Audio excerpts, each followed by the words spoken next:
You're watching India Today Global. This is our continued coverage on the West Asian crisis. Now the crisis only deepens and widens. We were looking at the attacks by Israel on Lebanon, moving to Yemen, Syria, but now we're given to understand that there could be an imminent attack from Iran to Israel. Ashraf Vani on the ground in Beirut joining us for more on this. Ashraf, that's the big news coming in, even as Hezbollah has attacked well within Israeli territory. Could there be an attack by by Iran? And is that something that is in the realm of possibility at a time when Iran itself is absolutely rattled? Gita, absolutely, this will change the scenario of this war. When Ismail Hania was assassinated in Tehran, at that moment,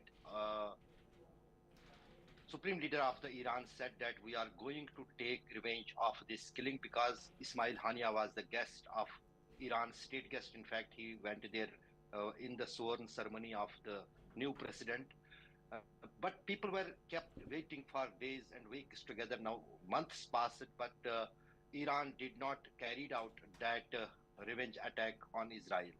Then many revolutionary guard commanders got killed, some in Iran, some outside Iran, at least four, one of them with Hassan Nasrallah here in Beirut. Right. Then also Iran was calm. But Hmm. 2 days back, the foreign minister of Iran, as well as the general of the Islamic Revolutionary Guards, IRG, was asked a question by journalists in Tehran that when they are going to respond to these assassinations with Israel, and they both said that just wait. And Hmm. actually, the Iran was waiting for the body of Hassan Nasrallah to retrieve from the debris, which took almost 2 days, and finally that was retrieved. Also, there was some consensus for the new commander or chief of the Hezbollah. Iran reached to that point. His very close AD and Hassan Nasrallah's very Right. close commander, Hashim Saifuddin, was chosen for that job. And now it seems that time has come for Iran to take the revenge, or the we can say avenge attack on the Israel, which is due for so many months because Israel has wounded Israel many times, not only now or since the Hamas and Israel war, but since the decades when the hundreds of dozens of the nuclear scientists, Revolutionary Guard commanders, Qasim Soleimani, all these top-ranked people in the IRG as well as in the nuclear program Right. of Iran had been assassinated by the Mossad. That's the So now bigger, the but U.S. Ashraf, that's the bigger now question. That in such a scenario where we've seen Qasim Soleimani being killed, Ismail Hania on Iranian soil, we did not see an Iranian reaction. What makes you think that, and these are reports coming in from US, where they're also saying that we're learning that Iran might attack. What makes this situation far worse than the assassinations that took place on their soil or of their leaders for Iran to react right now? Can they afford it? What if Israel attacks their oil infrastructure and their port infrastructure? It will completely cripple Tehran. Gita, due to the poor internet connection, I'm not properly listening you, but I could understand what you are asking. Hmm. Basically, if at this time Iran will not react to the Israel, so there will be not any kind of uh, the visibility of Iran in the Middle East. So far, Middle East, only Iran is the country which is being considered a powerful nation, not only powerful nation, but has direct confederation with the US since decades, and also the Iran is the only country in the Middle East and Gulf which has never surrendered before Americans. Earlier, all the regimes we know, that how they are being considered as the puppets of the US, whether it is the Saudi Kingdom, it is the Jordan, it is the Bahrain, or all other countries, because their rulers understand that if they will talk against US, their kingdom is in the danger. That's true. What happened in the Egypt also. the Muslim Brotherhood created was a party chosen in power by the people, but U.S. did not like it that, and that government was thrown out. That irritates somehow to the U.S. as well as particularly to the Israel. All other Middle East countries came in negotiation table with Israel except Iran. So this is now a kind of to show its supremacy in the Gulf countries as well as in the Muslim world for Iran, that they are the only people who are defending the cause of Palestine and taking each and every knock from the Iran. Now it will be interesting to see that what kind of this attack would be with what the U.S. intelligence agencies are suggesting, how much its impact will be on Israel.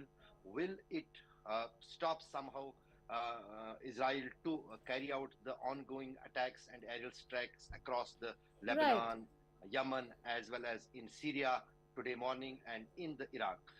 And also, if US thinks that Israel could not defend the attacks of the Iran, then it is it is very clear that US will take some kind of a supportive role in this war with Israel, and that will be probably the beginning of the Third World War, about which everyone is talking. Right. Then China is not going to remain calm, and as well as Russia is not going to remain calm. Important points over there, Ashraf, but the biggest indicator in how the war is spreading and could escalate to an extent that it could destabilize not just the region, but global geopolitics and world order as well, is when you see embassies asking their nationals to leave or evacuate the embassies itself.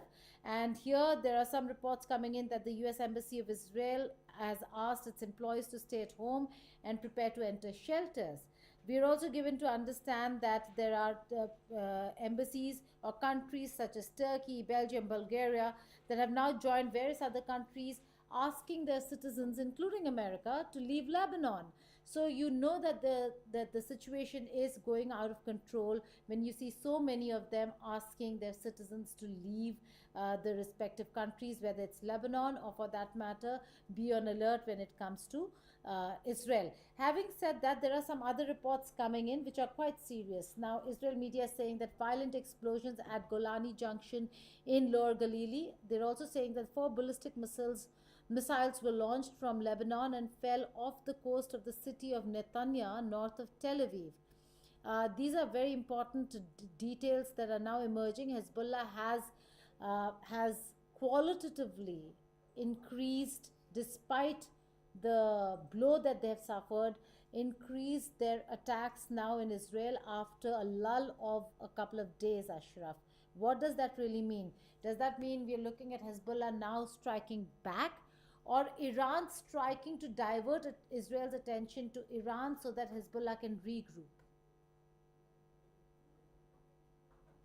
Gita, actually, after the assassination of Hassan Nasrallah, Hezbollah, with the help of Iran, that is clear, has started and launched a new operation named as the Labek ya Nasrullah.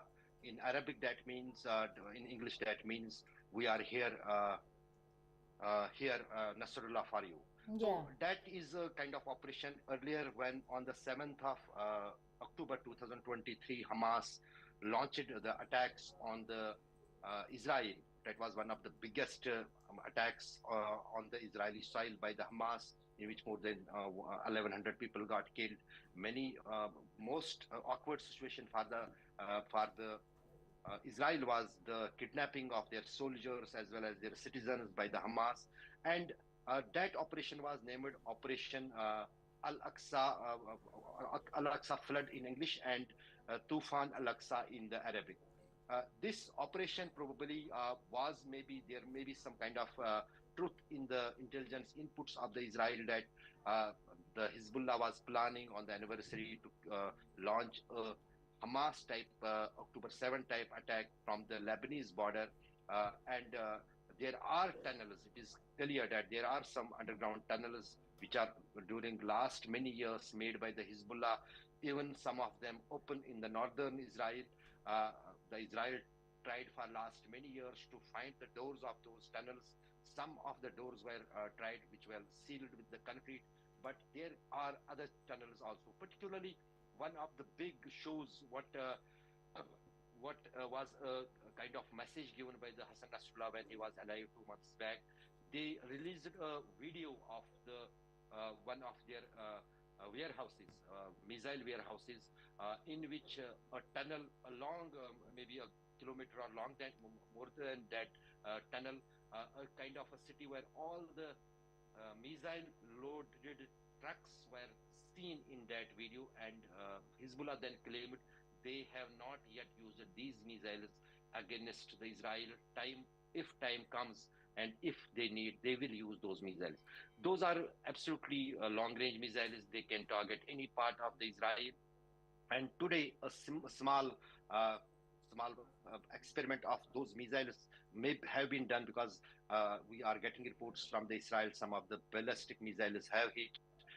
One of the long-range missiles has hit the Jerusalem. So the missile war is going on, and Iran has the capability of long-range missiles and the drone technology, which will be with the Hezbollah. So if uh, uh, those weapons will be handed over to the Hezbollah in this new Operation Ya Labbaik Ya Nasrullah, that will irritate also to the Israeli defensive forces. And also, one of the important thing what the Hezbollah claims here, that they claim the ground invasion has not been yet made by Israel, and Israel has claimed that their special forces are in Lebanese territory. But That's true. one of the suspect what comes up today, Israeli defense forces issued a statement. They warned 30 villages in southern Lebanon and asked the villagers to leave the territory, to leave those villages, otherwise they will get killed. So it means that there was an indication given by the Israeli that they have started the ground invasion in the South Lebanon, but it is not reality as per the Hezbollah. They may be on the border, but they have not so far entered into the Indian territory of Hezbollah-controlled South Lebanon. While we are reporting on what's happening on the ground, Ashraf Fani has been getting us all the ground reports. Log on to India Today Global, you'll see all the ground reports, brilliant reporting on the situation on the ground by Ashraf Fani. Crowded. And this is where the Watch all train of that. station Thank you of so much, Jaffa, Ashraf, for joining us here on India Today Global. This is a very important coverage that we're looking at, and we will continue our coverage on this. But what Ashraf Fani said was very important, and that's an area that we will focus on, and we'll take you through that, which is underground tunnels is now the focus of Israeli invasion. Remember, tunnels were the focus of all the ground offensive that Israel was doing, and including aerial offensive in Gaza. And now, even in Lebanon, where they think that most of the missiles are being carried through these tunnels, that's going to be the focus. We have a detailed report coming up for you on the tunnels that are focus of Israeli invasion in Lebanon. Stay tuned. Keep logging on to India Today Global to get all the latest news and updates on the Lebanon Israel war, on the Israel Hamas war, on the West Asia front, but particularly on this very important story we'll be bringing to you on the tunnels in Lebanon. Thank you for watching India Today Global.